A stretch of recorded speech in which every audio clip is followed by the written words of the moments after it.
So what we have here is we're going to talk about all kinds of pieces and all kinds of words that we use in statistical analysis that we're going to wind up using this chapter a bunch of times. And the first one is cases. And what a case is what we're looking at. It's what our data is about. When you guys did that survey on Monday, you guys were the cases. So the way that it's like worded is it's individuals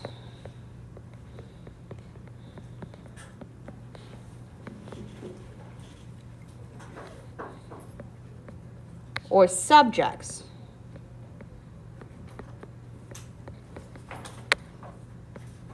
that we want information about.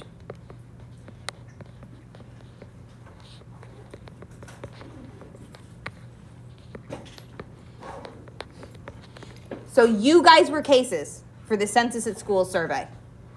Each of you was a case. Variable, we use that word in math a bunch, but in specific instances for statistic, what that means, it's the piece of information that was recorded. So the variable was each piece of recorded information.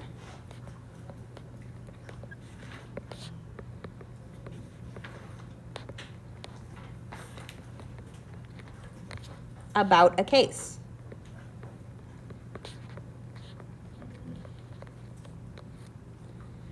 It's our data.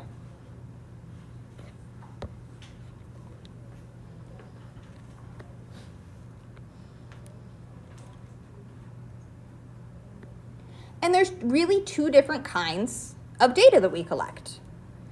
They're categorical and quantitative. And categorical divides cases into groups.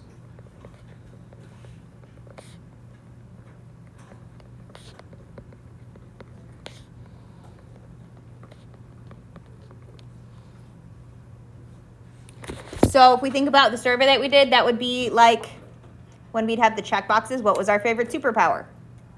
Divides it into groups. What is your eye color? Divides it into groups. It's green, blue, hazel, brown, auburn, whatever. Our age is often a categorical survey because it's people who are 16, people who are 17, people who are 18. It's not 16.23, 17.89. We don't talk about our ages in a decimally kind of way. It's 16, 17. Doesn't matter whether you turned 17 yesterday or you turned 18 tomorrow. You're still 17. So examples for this are like eye color.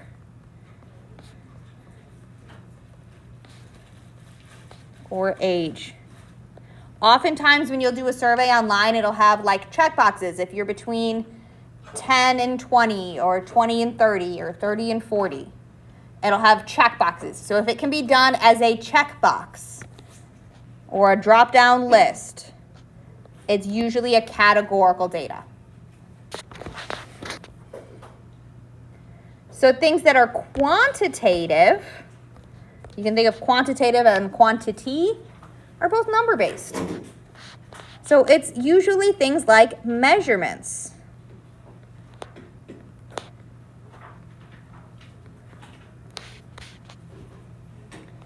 It's things that we'll use along like a number line where we can have in-betweens.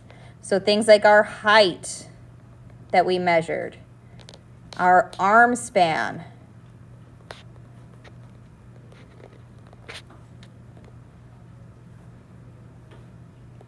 the size of our foot would be quantitative. But if we did something like shoe size, that would be categorical because it's just straight up chunks. Right here. So quantitative is like a sliding scale. Categorical divides it into chunks. Yeah, I'm going to let you pass as soon as I find him. Ah, got him. Oh, no, I said eraser. Oh, eraser. Yeah, sorry. Thank you. You can keep it. I have a ton of them. Boop.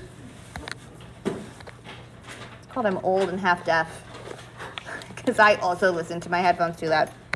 All right, so we're going to have a lot of these words that we talk about, and we're going to be pulling cases, we're going to be pulling samples, we're going to be analyzing data, we're going to look at things whether they're categorical or quantitative, and we're going to do that a lot over this next month and a half.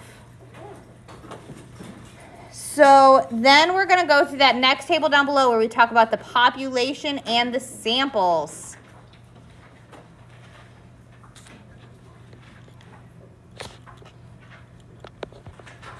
So what we have here, the population, that is the group of people that we want to know about. It's the entire group.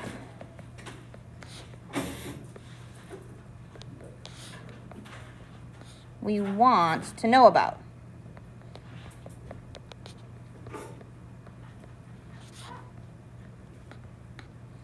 And usually it's something big, like Americans. Registered voters, Pike High School students, big groups. But logistically, if I wanted to know what like American voters thought, I don't have the time to call up every single registered voter in the country and ask their opinion on every single political candidate. We don't have the time. Logistically, it doesn't work. So what we do is we take a sample. And a sample is a small group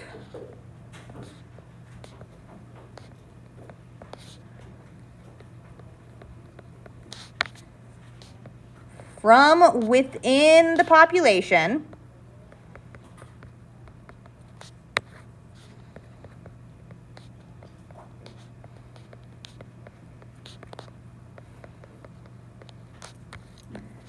that is selected for study.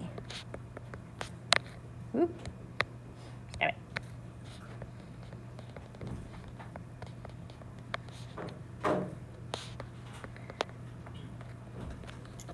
So when we did the Census at School survey, which they're trying to get a sample of all teenagers across the world, this class became a sample.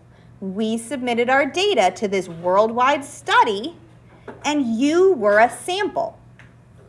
Each of you was a case, but you as a class were a sample.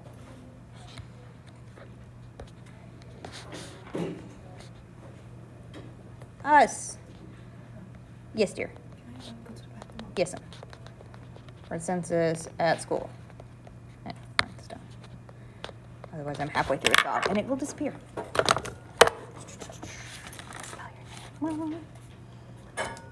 Ow.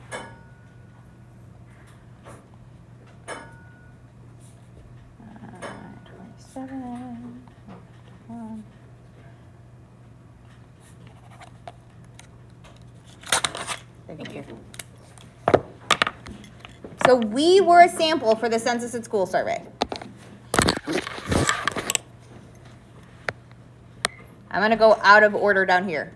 I'm going to go on the statistic, the right-hand side.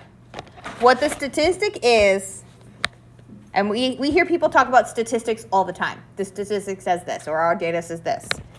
The statistic is the data analysis. It's the math, the numbers we crunch. The data analysis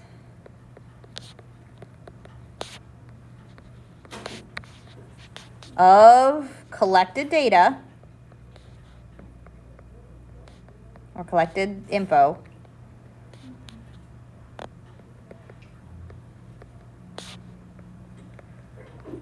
from the sample.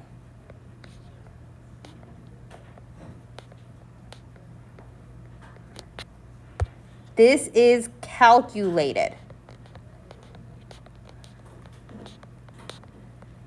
I know this. It was average height of 8.3. Average foot length of 29 centimeters. Whatever the data is, I calculated that.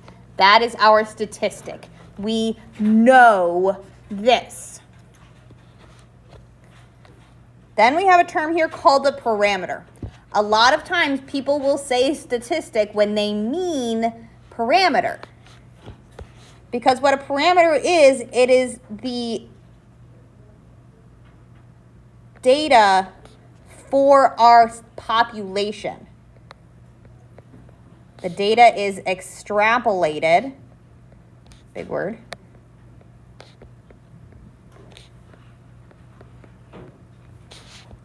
onto the population.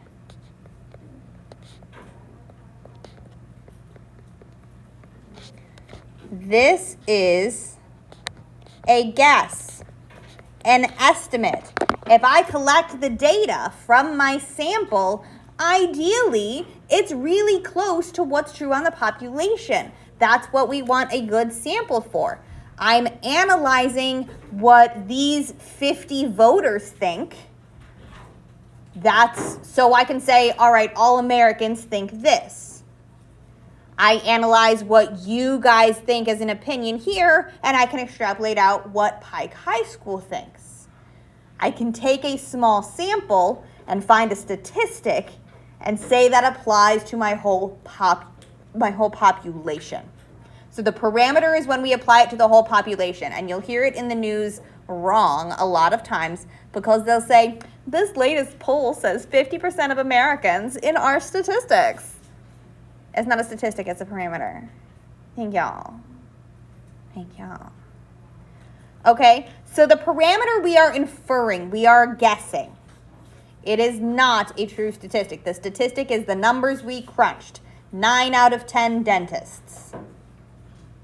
We surveyed 10 dentists. 9 of them said they liked this toothpaste. 9 out of 10 dentists. They did not survey all dentists. They surveyed 10 dentists, and 9 of them liked the toothpaste. And so they're like, all right, 9 out of 10 dentists agree. So they're taking the statistic and extrapolating it out onto a parameter. Those words are often used interchangeably, but they do not mean the same thing. Okay. We've got a couple more things. Like I told you, this one was a whole day of vocab. We're gonna do the next page, and then we might be able to get to the next page after it. The table on the bottom is useless. So we're gonna do actually this might take the rest of the time. We're gonna talk about some measures of our data. A lot of times we're gonna just get a list of data points. And we're gonna see that a bunch when we're working through this chapter, is we're just gonna get, Jason has a height of this, and Noah has a height of that, and other Noah has a height of this. Because we have 2. It's a class of like 10 people. Love it. So we're just going to get a list of data. So we're going to have to analyze and measure our data. So we have 3 different ways to mark all of these things, at least 3 different things. So when we're measuring center, we're usually going to calculate it. And we're going to have 3 words that you should know. Mean. If we talk about mean, we often talk about what else? Median and, except mode. Those are all measures of center. So you have worked with measures of center before. It might have been a minute, but you've worked with measures of center. When we're calculating mean, how do we figure out what the mean is of something? You remember?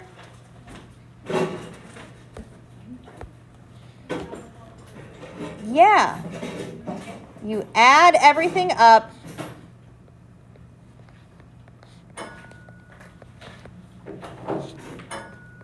And divide by how many?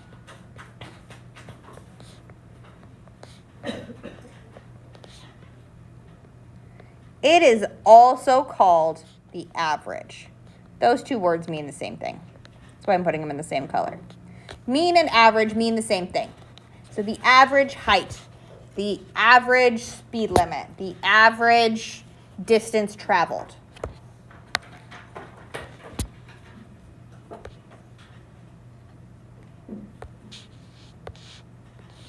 Then we're going to have the median. You remember what the median is? Think about a median on a street. Where is it located? In the middle. It's in the middle list. So the way we find it is we put everything in order, and you find the center.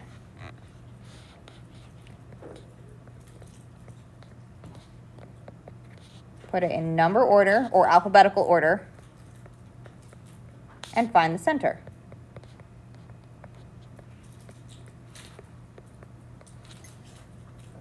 And that's an easy way to remember a median, is that the median's in the middle of the road. The median is the middle. Then we have mode. What's mode? Remember? That is actually range, is what you're thinking of right there. So that'll come up. I'll come up in a few minutes. So hang on to that thought. Mode, you can also think about as the most. So mode and most, they both start with mo. And it's the most frequent, so the most often occurring.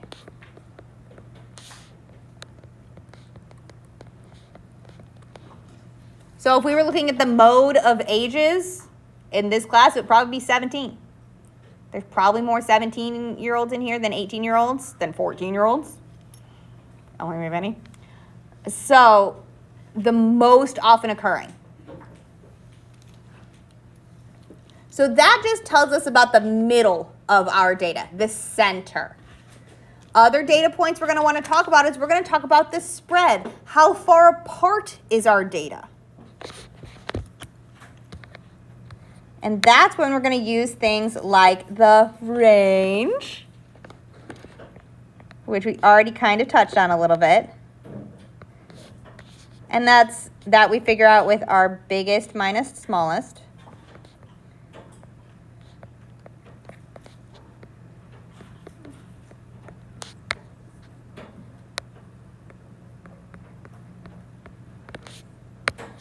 We have two other measures of spread, and you will probably not have heard these words much before, and that's okay. I will walk you through how to calculate the dang things when it's time. Okay, so don't be afraid that I'm expecting you to know these things. We're going to have quartiles.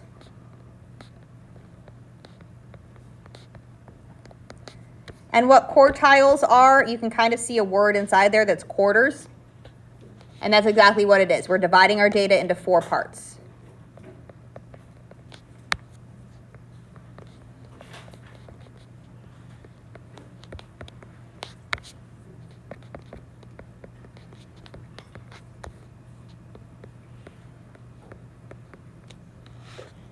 Quartiles are only ever going to be used with the median. They are buddies. They are fused at the hip. They don't work with other people. Quartiles and medians work together.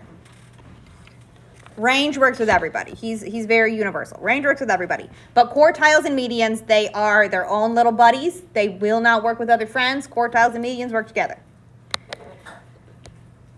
So if quartiles and medians work together, mean also has a buddy that he does not like to play with others.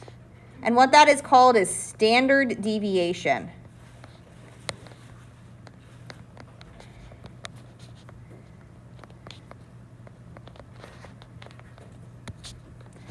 And standard deviation tells us how wide or how far apart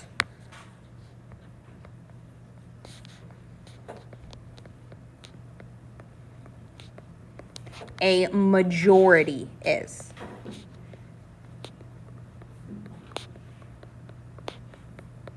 I have no idea why the A is small in this. I'm going to fix that because that was bothering me. A majority is, meaning I need 2/3. So 2/3 is most. That's what I'm looking for. Where are most of them? And it's within a standard deviation. Standard deviation only plays with the mean. He does not work with median. He does not work with mode. Standard deviation only plays with the mean. Just like quartiles only play with the median. Range can play with everybody. Mode we don't use super often, but he plays with everybody. But quartiles only works with median. Standard deviation only works with mean. And when it comes time, I will teach you more about what the heck those dang things mean. But we just want to be able to connect everything together here. Okay? I promise I will walk you through quartiles. By the end of by the time we get to the project in November, you will be a pro at quartiles. Standard deviation, we will only calculate on the computer because the calculations for it are objectively horrible. That's why I don't teach AP stats. No thank y'all. No thank y'all.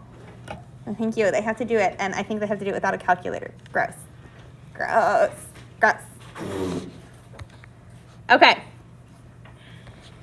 So the last part of this one is shapes of data. A lot of times we're going to get lists of data. Then we like to make pictures. We're going to draw graphs. So we're going to have 5, just so you know how many are coming for space situations. And we're just going to have, our first one's going to be just like a bump. And what this is symmetrical data. Meaning there is very clearly a middle. It's very pretty evenly sloped on each side. I'm really bad at drawing level lines, so that's really tipped. But you see how it's kind of matchy. It doesn't have to be perfect. Like, we're not going to fold it and hold it up to the light and see if it's perfect. But it's symmetrical, or at least symmetrical-ish. Our next option for our data, it's literally like a half a box. And what this means is I have exactly the same number of things in every single piece. So this is called uniform. It is spread out, and I'm spelling the word uniform wrong. There we go. Uniform. Gotta love a uniform. Sounds weird.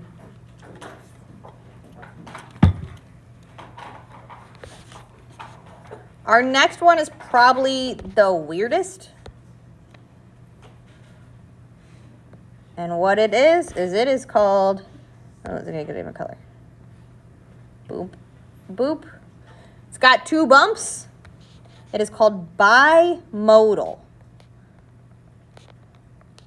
And what that is each of those bumps is the mode. So where the most happens, that's the top, because usually it's how many things we have.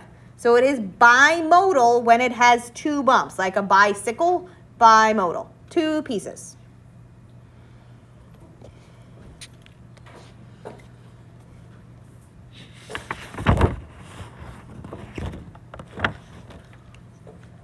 Two graphs left, and they're related to each other. So I'm going to do them next to each other. These are both going to be called skewed. And honestly, more often than not, skewed data is where we wind up. Because what they are is crooked. And what they are named after are their tails. So this one has a tail on the left. So this one is skewed left. This one has a tail on the right. So this one is skewed right. So they're named after their tails. And what is happening is that I'm getting fewer and fewer and fewer data points as we go farther and farther away. I have a whole big cluster here in the middle, and then they're like drifting off. And we will look more at that again once we get into actually working with data. It's one of those things we just need a lot of words to be able to talk about stuff. Ooh, I think we actually have time to get almost all the folks out today. Okay, because we're doing really good on time. Used to. Yes, absolutely. All right, so this is page 57. We're not doing that bottom picture. Honestly, I don't think it helps with anything. I just haven't removed it yet.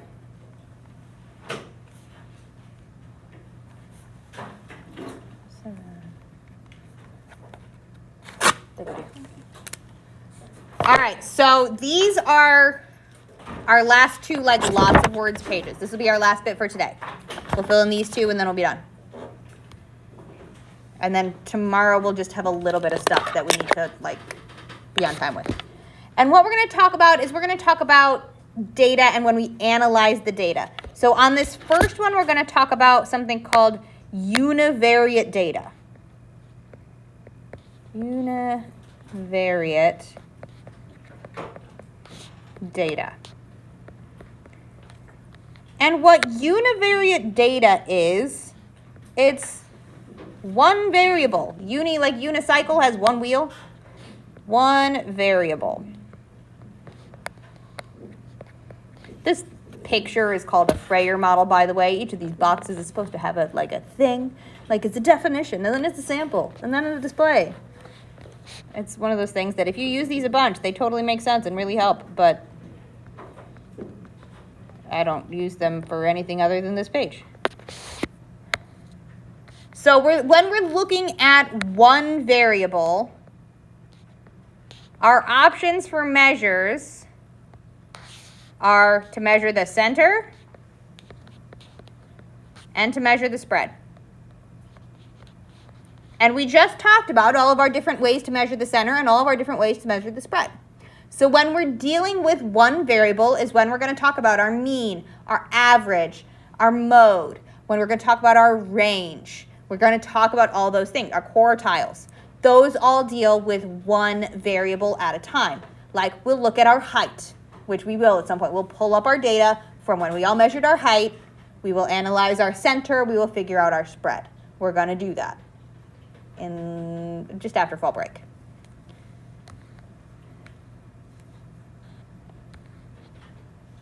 So we have different ways of displaying it. So the ways of displaying the data are going to be things like a dot plot, which we may be used to seeing. We're going to build some of these this chapter 2. And that's where you count up how many things there are and you like literally make dots.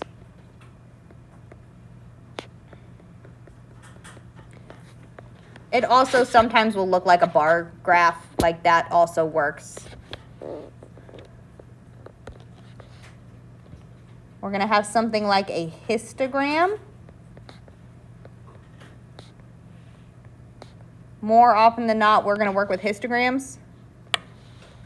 And what they are is those little sketches that we just made, those were all histograms.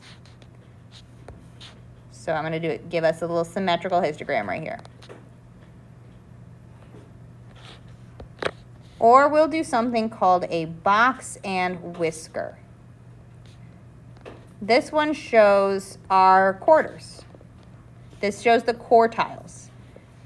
And actually, if you go into Canvas under the grades, under your page for grades, and you do the analysis, it has these. For every single assignment, it'll show you where you are in this box and whisker for that particular assignment. Honestly, it's a lot, but they have it programmed, so what else? So those are going to be the ways we display most. And this is going to be when that's not what I meant. The questions based on univariate data are going to be something like, what is the average?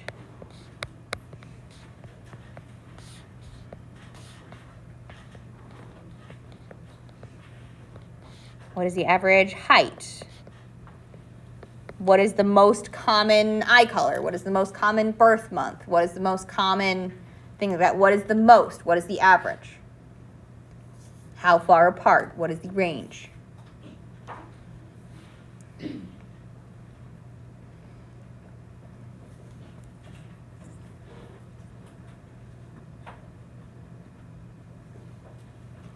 Okay, so univariate data talks about one variable. And we have all these different ways to measure them. We are going to be doing a lot of univariate data analysis. That is probably the very last time I will say that phrase, though, because it sounds super complicated, but that would be one of those bragging about it words, like, we discussed univariate data analysis today in math class. When you're grown-ups ask what you did today, we learned all about univariate data. Yeah. Oh, yeah.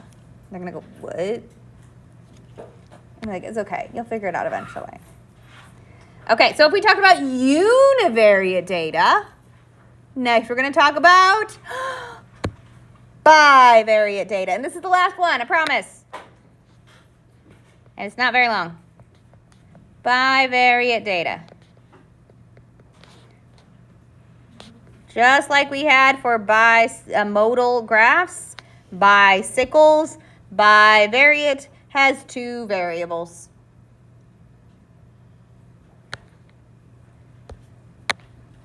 So our definition is two pieces of data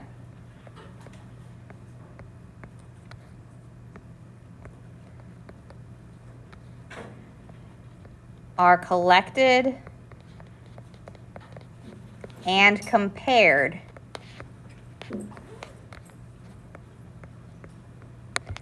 for each case. So this will be times when we wind up with things like graphs that look like scatter plots. Scatter plots are often bivariate data. Like I could say, with the data that we collected, the length of our foot versus our height, or our arm span versus the length of the finger, or shoe size versus number of pets, that kind of stuff. Our measures for bivariate data are things like a line of best fit, which you guys have talked about before because we've done some like scatter plotty things throughout other courses in the course of our schooling history. Line of best fit. That's definitely meant to be a T. This other thing is going to be something that we may not have heard of again before, and it's called the correlation coefficient. Lots of letters. Correlation coefficient. It is also called the R value. And what that is, a measure of strength. And we will talk more about that, I promise. I'm just giving us a little teaser on that. Correlation coefficient.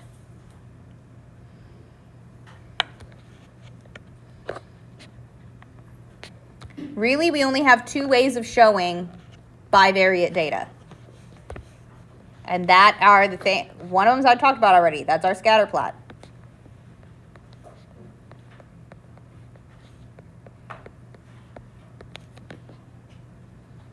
The other is called a two-way table, which you've seen in Algebra 2. It looks kind of like a Punnett square, if you remember that from science, where we have our, like this, where we have, you know, Billy's height and things like that.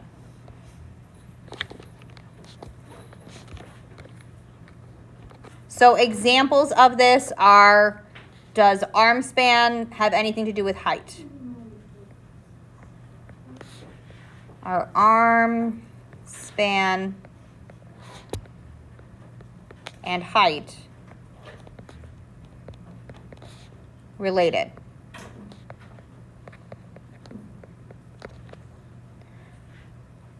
Does left or right-handedness have anything to do with your athletic ability? Does the length of your finger have anything to do with your shoe size? So all those kinds of correlations are going to be what we're kind of looking at and discussing and coming up with plans for. Yes, dear? Yes, to the univariate. That one? Got it? I will get it to the first one in just a second. I'm going to get a chance to write that down. And so if any of those made you go, I wonder if it does have a relationship, that would be what our project's going to be about. We're going to take data from that survey that we just collected on Monday. That's your data for your project. You good? Okay. I'll put it back on the first one for you, Fathia. That's the first page.